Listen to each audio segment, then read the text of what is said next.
Have you ever seen any messaging that goes to these moderate type donors?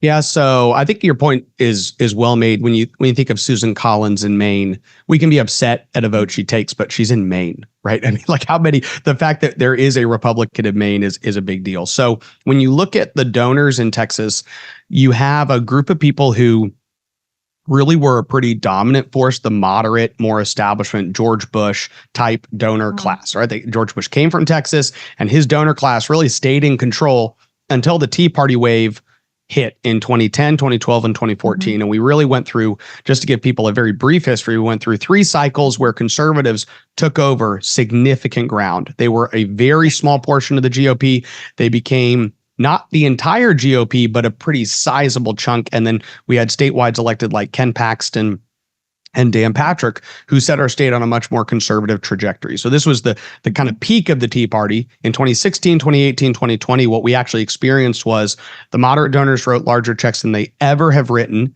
said we're going to take these conservatives really seriously, and we're going to try to keep them from gaining any more ground. And each victory conservatives had during those 6 years, that we did have them, but they were fewer and far between because we were dealing with an opponent that took us really seriously. And then in the last couple cycles, we finally started to see conservatives regain massive amounts within the legislature, within the Senate, within Congress. And Brandon, your husband, is going to be a great example of that. If you look at the Texas delegation from Congress 10 years ago to today, you had no voices like a Chip Roy or a Ronnie Jackson or a Troy Nehls or a Michael Cloud or a Brandon Gill. They weren't existent out of Texas. We had these national voices that we looked at that said, hey, that's the kind of congressman we want to see, but none of them were coming from Texas.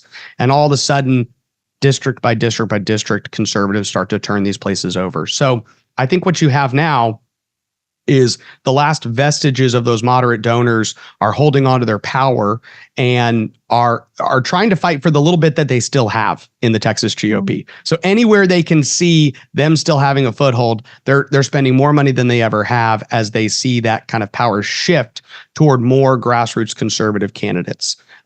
Ultimately, the question is, will they focus on the general? I hope they focus some on the general, because we do have still some competitive districts in Texas. We have to maintain the majorities we have. But it does make sense to me that you have donors in the Republican Party, you and I both know them, who are not ideologically driven by an understanding of the cultural shift that's happening.